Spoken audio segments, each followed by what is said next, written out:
Okay, so hello everyone. We'll be solving the problem break, which is on codebreaker. It's also available on Done Judge, which is the same problem. So let's first look at the problem statement. Ralph the cat has arranged a row of n bricks. The ith brick from the left has height ARI. Peanut comes along and attempts to stack these bricks, going from the leftmost brick to the rightmost. He stacks bricks using the following rules. Let the current brick be of height x. While there is at least one brick in the stack, he will remove the topmost brick from the stack if it is smaller than or equal to x. This process is repeated until there is no more bricks in the stack, or the topmost brick is larger than x, and the current brick of height x to the top of the stack. So by doing so, Peanut will get a stack of bricks with increasing height, which is going from top to bottom, at the end of the day. Ralph the cat is curious and wants to know what is in the stack, but it turns out that Peanut does not want to show Ralph the cat the stack. So our problem is to actually find out how the stack will look in the end. So let's just brief through the limits. So for all test cases, ARI will be from 0 to 10 to the power 9, which is which means that the height of each brick can be 0 up to 1 million, 1 billion, sorry. Um, so we need to use a standard int data type will be sufficient for us to solve this. Now we have 4 subtasks here, 1, 2, 3. So if you would have noticed, the subtask 1 is 1 to 500. That means we'll have up to 500 bricks. And subtask 2 is up to 5,000 bricks. So subtasks 1 and 2 most probably can be solved directly using the brute force algorithm, just doing what this thing says. But subtask 3 will probably TLE. Um, so we'll be looking at solving the full problem, that is subtask 3, which would include subtask 1 and 2. So let's take a look at the idea for the same. So let's take the same sample test case 1. So in the first line of input, we know that it will contain one integer, which is n, which is just the number of bricks. And here the number of bricks given are 10.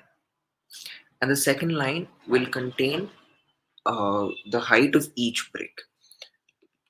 So the idea here would be, we know for sure that the brick with the largest height will always be there in the answer. The others may not, because they might be removed. But there's one brick which is like for sure going to be there, and that's going to be the brick which is the largest one. And whenever the brick with the largest height is put into the stack, every other brick below it will either be less than it or equal to it. In both of these cases, we are asked to remove it, because as mentioned here, if it is smaller than or equal to x, we are supposed to be removing it from the stack. So now here, the largest number that I can see in this list is going to be 9. So before 9, the bricks that were kept were 1 and 2. So 1 and 2 will be removed because 1 and 2 both are less than or equal to 9. So that's one way of going by it. If we actually look at this, we can see a pattern. You first choose the largest number, right? You choose 9, and then you remove anything that's before it. 1 and 2 is removed because we know that 9 is greater than 1 and 2, and therefore 1 and 2 will have to be removed from the stack. Then we see 5, it's going to be there, but then you see 7, which is the second largest number. We know for sure that 7 is greater than 5 because 7 is the second largest and 5 is the fourth largest. number in this array. So 5 will also not be there. So we first have 9 and then we have 7. And then we have 6 which will be there. Then 3 will not be there because there's 4 coming in next, which is greater than 3. And therefore, since 3 is less than 4, we'll have to remove it from the stack. Followed by the two numbers 2 and 2. The first two will not be included because of the condition less than or equal to x. So the next x is going to be 2. So this 2 will be removed. So from here we can easily say that the order bottom to top will be 9, 7, 6, 4 and 2. So if we look at that, you can see the output is matching 9, 7, 6, 4 and 2.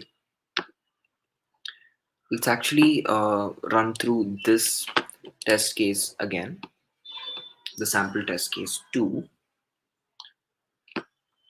So there are 5 bricks. The first brick added is 5. The next brick added is 4, and that will be added because the bricks below it are not smaller than 4. And then 3 will also be added because below 3 we have 4 and 5, which is not less than 3. So we have 5, 4, 3 already in the stack. Then 2 and 1 will also follow the same thing because when 2 is added, 3, 4 and 5 are greater than 2 and it's not less than 2, so we don't have to remove it. We need a strictly descending order from bottom to top or increasing order from top to bottom. So the idea to go by it is to solve this would be to find the largest number, and we know that's going to be there. Then you find the second largest number. The second largest number here would be 7. And if the second largest number is coming to the right of the first, then it will be there in the solution. But if it's coming to the left of the previous number, then it won't be there in the solution. So the first largest is going to be 9. Let's actually dry run through this. The first largest is going to be 9, so that will be included, as you can see. Then the second largest is 7, which is to the right of 9, so that will also be included. The third largest number is 6, which is to the right of 7, and it will be included. The fourth largest number is 5, but that is left of 6 that we last found. It's to the left, so 5 will not be included. Then we have 4, which is to the right of 6. It is to the right of 6, so 4 will be included, as you can see. And then you have 3, which is to the left of 4, and therefore it won't be included. As you can see, 3 is not here. And then you have 2, which is to the right of the previous number, that's 4. It is to the right of 4, and therefore that will be included.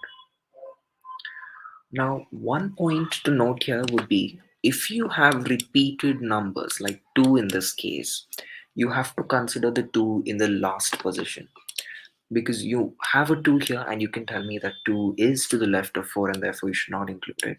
No, you should always consider the 2 to the last position. So that's going to be the idea to solve this, and yes, that works well under the given time limit of 1 second. So let's begin. So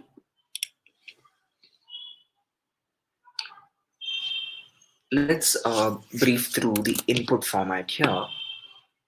And also don't worry about the already pre-existing code in my editor. This is just the template that I always follow. You can just always focus inside of the void salt. That's going to be the place where I'm going to write my code. I've also included the sample test cases here, which are the same test cases that are mentioned here, which I can just click compile and run, and it's going to run on everything and tell me if my program's working as expected. For 4, it's 5 here, so let me do 5. Okay, so the first line of input will contain one integer n, so let's take that input. The second line of input will contain n integers representing the array A. Okay, but we need to store each number that is there, and we need to store the location at which it is, right? So suppose, like, we can store 1 occurs at position 0, 2 occurs at position 1, 9 occurs at position 2, and so on. So for that, I'm going to create a map which is going to store number brick height to the index or position in the array. So the first thing would be the brick height. A brick with height of this value is going to be there at this position. That's what this map is going to store. So let us create a loop which runs from 0 to n minus 1, taking in the input into t, and then I can say m at t is equal to I. So what this loop does is it fills in this map with the positions, right? Next, what we need to do is we need to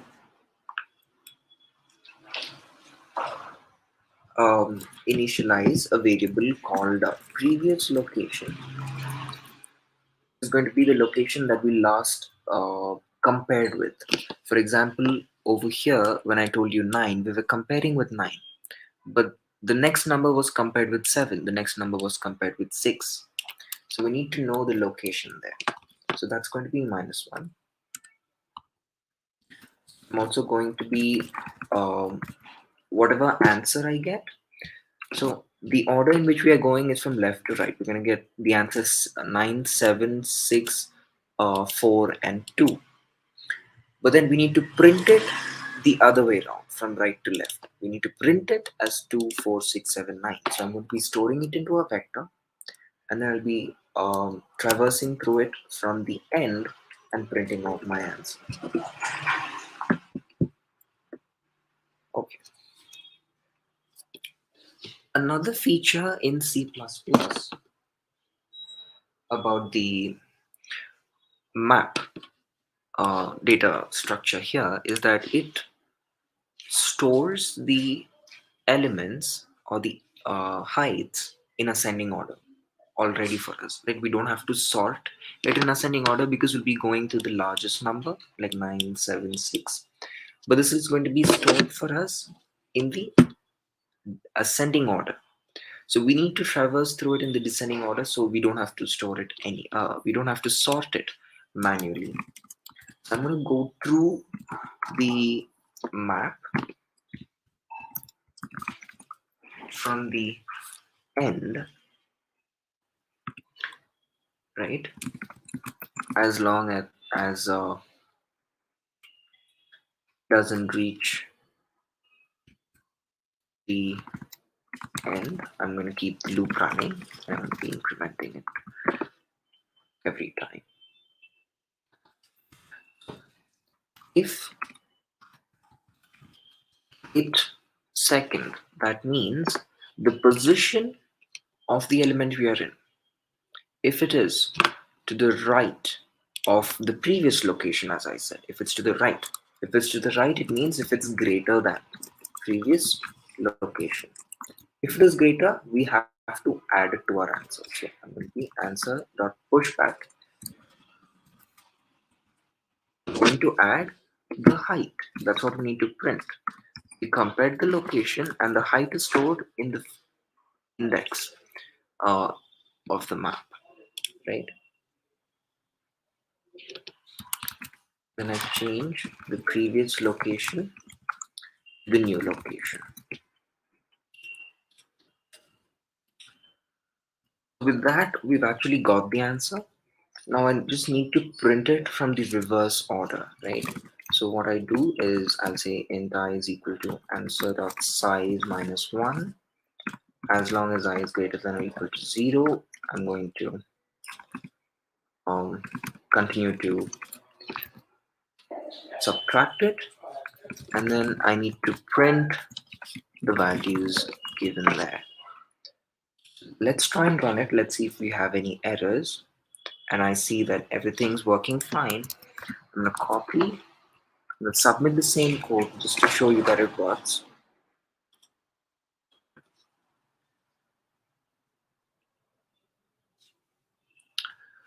And you can see that it passes all the subtasks,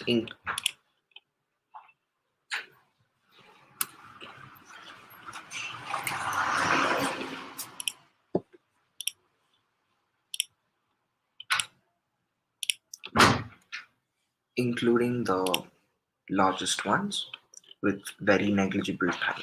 As you can see, this one is with about 200 milliseconds only, whereas the time limit is 1 second, and here it's 53, which is well under the time limit. So thank you for watching, and do like and subscribe to this channel if you think this video has helped you in any way. Thank you.